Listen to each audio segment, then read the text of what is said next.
revisite la fameuse sauce du fascisme traditionnel, la sauce brune. Bien entendu, la société a changé. Nous sommes donc passés de la sauce brune du fascisme méchant des années 30 à la sauce beige du fascisme contemporain, beaucoup plus libéral et démocratique. Bien entendu, au niveau gustatif, au niveau des papilles, ça goûte sensiblement la même chose. Mais la sauce beige, grâce à un système d'institutions intestinales plus ou moins complexe et parlementaire, vous permet de mieux digérer la sauce beige que ne l'était la sauce brune. C'est ce qu'on va voir dans un instant. Pour commencer, une bonne tasse de sirop d'érable. Le sirop d'érable, c'est nos racines. Le sirop d'érable, c'est nos traditions. C'est le sang de la mère patrie.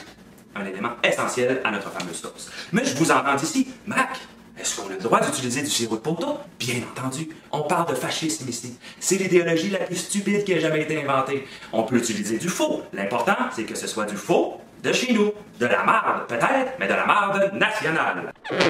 Ensuite, prochain ingrédient, le Cheez Whiz. Pourquoi le Cheez Whiz? Le Cheez Whiz, c'est le faux. C'est celui de la propagande. C'est ce qui permet à nos amis de monter en épingle n'importe quelle anecdote. C'est ce qui leur permet de casser du sucre sur le dos des réfugiés. C'est ce qui leur permet de nier le réchauffement climatique et d'adhérer à toutes sortes de théories du complot. Le Cheez Whiz, ça leur permet, littéralement, de dire n'importe quoi.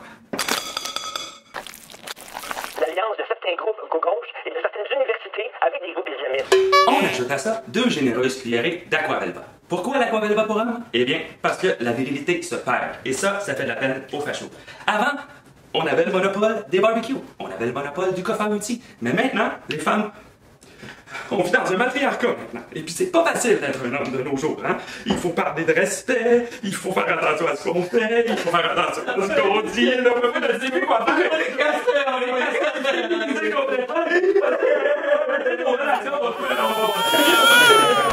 Ensuite, on ajoute une bonne tasse de farine blanche. La propagande étant essentielle à notre sauce beige, on a besoin d'un journal de Montréal. On choisit quelques articles triés au hasard. J'ai ici une chronique du fameux Mathieu Bock-Côté qui parle de racisme anti-blanc. C'est parfait. J'ai ici, juste à côté, une chronique de son ami Joseph Fécal, qui nous parle contre l'immigration économique. Et bien entendu, une chronique de Michel Hébert, qui chiale ici contre les étudiants de l'UQAM, qui dominent le Parlement, qui dominent le réseau universitaire, le FMI, la Banque mondiale, et qui, bien entendu, ont accès aux meilleures autotamponneuses à la ronde. On n'en met pas trop, 3 c'est assez, parce que nos convives vont trouver ça difficile au niveau de la digestion, si on exagère.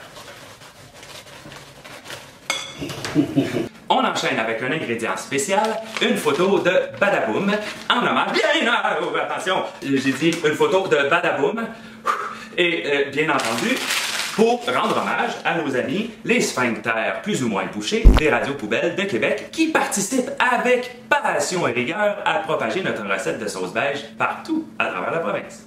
Pour terminer, on ajoute quelques cuillerées de sucre pour rendre le tout un peu plus doux et agréable au palais. On ajoute une tasse de diesel pour que tout ça reste bien inflammable et un peu d'eau pour l'indifférence généralisée de monsieur, madame, tout le monde qui peut-être en ce moment même nous regarde à la télévision et se contre-calisse de tout ce qu'on dit. Et voilà! Maintenant, on est prêt pour brasser le tout. Il ne faut pas brasser trop longtemps. C'est grossier, la sauce beige. Comme le fascisme, il faut qu'il reste des petits motons.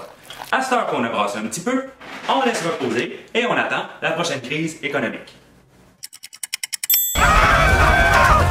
Et voilà, nous sommes prêts pour la dernière étape. Pour avoir une sauce beige délicieuse, il faut désormais la passer au tamis de la démocratie parlementaire. On verse donc tranquillement. Il suffit de laisser les choses couler par elles-mêmes.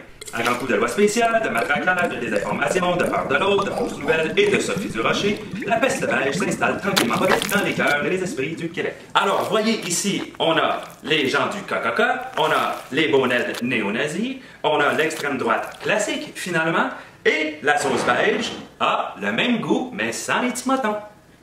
Et voici, au final, notre merveilleuse sauce beige. La même saveur qu'antan, mais avec un petit goût de confusion.